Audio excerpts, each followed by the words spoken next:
Queridas e queridos, estamos iniciando o segundo episódio do caso Igor. Eu sou André Pascoal, estou aqui com a nossa convidada, a doutora Valderez Deusdedit Abud, e paramos no último episódio, né, no primeiro episódio, né, Valderez, falando a respeito do momento em que o Procurador-Geral de Justiça, o doutor Marrei, ele avoca o caso para o Ministério Público, compreendendo que a autoria do crime que estava sendo investigado seria do Igor. E aí começam as investigações pelo Ministério Público. Isso, exatamente. O doutor Marré, entendendo que havia uma indicação forte de que, o Igor poderia ser o autor do crime, avocou, respeitando disposições da nossa lei orgânica e da Constituição, que, concede o foro por prerrogativa de função a membros do Ministério Público, e passou a investigação ser feita pelo Ministério Público, naturalmente, com parceria da polícia. Que muito auxiliou a Polícia Civil, muito auxiliou nessa investigação, mas era toda conduzida pelo Ministério Público. Eu me lembro que no caso, o Igor, veio aqui, foi interrogado, ele disse, acho que eu mencionei, não me lembro se mencionei no primeiro episódio, que ele tinha uma arma e que vendeu essa arma, que ele já não tinha mais essa arma, que vendeu essa arma para um caminhoneiro, que a gente achou muito estranho, promotor de justiça fazer esse tipo de comportamento, e que supostamente ele teria uma arma, mas estava com o irmão dele, que aliás foi preso em flagrante por estar com uma arma, que foi achada na casa do irmão, mas que essa arma, em confronto com as cápsulas que foram encontradas no local em que a Patrícia foi assassinada, a perícia não foi disparada por aquela arma que foi encontrada com o irmão do Igor, que dizia que apenas guardava para o Igor e não era dele a arma. Pois bem, mas no curso dessas investigações, os colegas, foram fazer, em decorrência até dessa questão de arma, de ter arma guardada aqui, enfim, houve uma diligência na casa do Igor e da Patrícia, realizada pelos colegas Calil, procurador de justiça que está na ativa, e doutor Rossini também, que procurador de justiça aposentado, em que eles, na diligência feita, encontraram na lavanderia da casa, meio que escondido, 253 ou 256, enfim, esse número aproximado, ou até correto, de 256 cápsulas que haviam sido deflagradas. Pessoas que gostam de tiro ao alvo, que gostam de armas, reutilizam as cápsulas, enchem de pólvora, enfim, fazem lá um processo para serem novamente utilizadas. E essas cápsulas deflagradas foram apreendidas e submetidas à perícia. A perícia, qual a referência da comparação? As 2 cápsulas que foram encontradas no local do crime onde a Patrícia foi assassinada, houve encontro de 2 cápsulas, não do projétil, de 2 cápsulas. Pois bem, realizada a perícia, foi constatado que das 256 cápsulas apreendidas na casa do Igor, 43 foram disparadas pela mesma e única arma que disparou aquelas 2 que foram encontradas no local do crime. Então uma prova dessa, que é uma prova pericial, técnica, desmonta qualquer raciocínio. E eu, à época, fui até no Instituto de Criminalística conversar com a perita. O próprio delegado, quando pegou a cápsula na casa do Igor, falou: "Olha, tudo bem que isso precisa ver com o aparelho, mas para mim foi a mesma arma que disparou". Porque foram aquelas É. ranhuras, né, como se fosse a identidade da própria arma, né. Na verdade, o que que eles fazem? Olha, é um trabalho impressionante. Há 20 e isso há 20 e tantos anos. Imagina hoje como é que está a técnica, né. Fui conversar com a perita, eh, criminal que fez o exame, doutora Sônia, me lembro até do nome dela, e ela mostrou para nós, assim, é impressionante. Eles pegavam a foto daquela que encontrada na casa do Igor, a foto da encontrada no local do crime. Pegava a foto, cortava no meio a foto juntava as 2 metades, assim, mas era impressionante aquilo como dava, sabe, o tal match, que realmente, veio da mesma arma. Então essa é uma prova, mas independente disso, aconteceu outro fato que também demonstrava inequivocamente que ele era o autor inafastável deste crime. Um cidadão latrocida e estuprador manda uma carta, escreve uma carta preso. Aí só para situar a gente, Valderez, isso já a denúncia já tinha sido Já tinha sido oferecida? oferecida a denúncia. Tá. Já tinha sido oferecida a denúncia, já tinha sido recebida a denúncia, Unanimidade no tribunal. unanimidade no tribunal. E aí este, rapaz, que está preso em Guarulhos, aliás, onde toda a família do Igor residia, inclusive parentes, delegado de polícia, etcétera, manda pede escreve uma carta e me pede para a mulher dele entregar para a juíza, dizendo: "Olha, doutora juíza, eu sou o autor do crime, eu que matei a mulher do promotor e não", fiz lá a confissão eterna. No decorrer das investigações, descobriu-se o quê? Que ele foi pago, pago, na verdade foi pago não, essa mulher pegou a carta, a mulher dele, e levou ao fórum, e pedia para a juíza ouvi-lo, né, e a juíza naturalmente ia ouvir, porque não vai pegar a carta que ele escreve sem ouvir o preso, sobre a veracidade daquilo, né.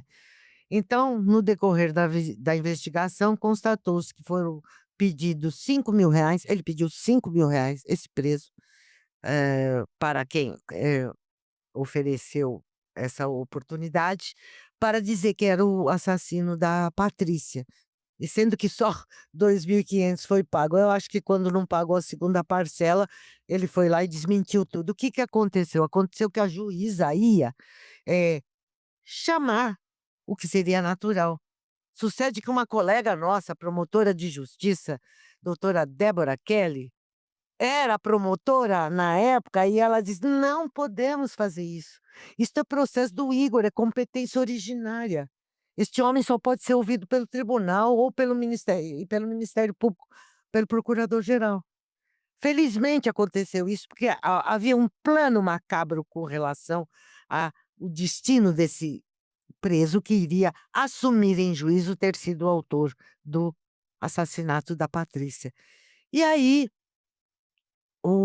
ele vem e é ouvido pelo o desembargador relator do caso à época, inicialmente era o doutor era um que depois foi ministro do STJ, do doutor Franciulli. E aí ele fala que realmente foi pago para assumir a autoria, que não foi autor de crime nenhum. Então, conjunto, sabe, como eu dizia, né, até fazendo uma brincadeira como a gente fazia lá no júri, isso é júri para fazer por telefone, né, porque tem tanta prova que você nem e mais, é uma sucessão de provas. A prova para mim, o paletó, e a perícia balística, Já acabou, né? é, Mas então, Valderis, mas ainda aparece mais uma outra prova, e essa prova não é por iniciativa da acusação, mas por iniciativa do próprio acusado, né. Conta pra gente como aconteceu essa prova, porque eu lembro que na época, na qualidade de espectador, de telespectador desse caso, isso teve uma repercussão enorme na imprensa, que foi a questão do laudo do bebê, não é isso? exato, é. Aconteceu o seguinte, no curso a denúncia oferecida pela Procuradoria-Geral foi uma denúncia sem motivação. Ele negava o crime, não havia a motivação não estava expressa, né. Então, foi homicídio qualificado pelo uso de recurso que dificultou ou impossibilitou a defesa da vítima. Mesmo ela grávida, não se pediu nada, aquilo era para a Procuradoria-Geral, como eu disse no julgamento, uma questão de direito de família, não é de direito criminal. Mas no curso da instrução processual, o advogado, aliás, a quem eu presto um tributo, um grande advogado, um grande amigo, um homem ético que já se foi, Márcio Thomas Bastos. Conterrâneo meu. É, e é excelente, era um grande amigo, um sujeito, um dos melhores advogados com quem eu já atuei na vida, porque eu já tinha atuado com o Márcio no júri, ele também advogava lá no júri, aliás ele era do DE. E, então, ele requereu o exame de corpo, exame de DNA. E ainda diz: "Para que não se alegue", porque qual era uma das teses da defesa, né? Como é que ele vai matar a mãe do seu filho? Como é que vai matar o seu próprio filho? Eu explico, né, porque do tribunal do júri a gente já viu muita mãe matar filho, filho matar mãe, pai matar filho, quer dizer, não é nada de inusual. Quer dizer, não é o crime corriqueiro, porém, é um crime que acontece. Mas, pois bem, essa era uma das teses. Então, ele afirmava: "Como vai matar a mãe do seu filho? Então pede exame de DNA". O Ministério Público não se opõe, e é realizado o exame de DNA. Eis que a perícia feita pelo Instituto de Criminalística, em parceria com a Universidade de São Paulo, por um professor da Universidade de São Paulo, concluem que o filho não era dele. E tinha mais um ponto, né, naquela época, a perícia de DNA era mais rara, né, então Não, a perícia demorava de mais. DNA não só era mais rara, como ela passou a ser acontecer. Esse foi o segundo caso. Só para as pessoas que ouvirem, terem um conhecimento, um ano anterior, um juiz também matou a mulher, e a tese dele de que aquele cadáver não era da mulher. Quando foi pedido o exame de DNA, o Estado não fazia, não tinha condições de fazer, e só peritos particulares e tal. Sucede que, algum tempo depois, o Igor matou a Patrícia no ano seguinte, em 98. O Tavares matou a mulher em 97. E sucede que no curso da investigação, hã, a Secretaria da Segurança faz um convênio com a Universidade de São Paulo e passam a produzir, a fazer esse exame DNA, cujo primeiro exame foi feito numa alegação de violência policial na Praia Grande, em que a polícia militar havia matado umas crianças, crianças não, adolescentes, ou jovens infratores, e negava que eles tivessem até pego os meninos, mas as pessoas diziam que eles tinham pego, e tal. E a perícia achou na perícia achou sangue na perua dos policiais. E feito o exame, esse foi o primeiro exame de DNA feito pelo Estado de São Paulo. Feito o exame de DNA neste local encontrado no sangue encontrado na perua da polícia, constatou-se que era dos meninos que foram executados. Então se provou, então esse foi o primeiro. E o segundo foi o do Igor. Então não é que não era raro, foi o segundo exame realizado no estado de São Paulo pelo governo, pelo governo não, pelo estado mesmo, pelas suas instituições, que foi a Universidade de São Paulo, em parceria com a segurança pública. E depois que esse exame tem esse resultado, qual que foi a postura da defesa? Porque eu fico curioso, com tudo isso já que já tinha, a alegação era essa, e aí depois eles dão um tiro, literalmente falando, né, metaforicamente falando, e esse tiro vai para o pé deles.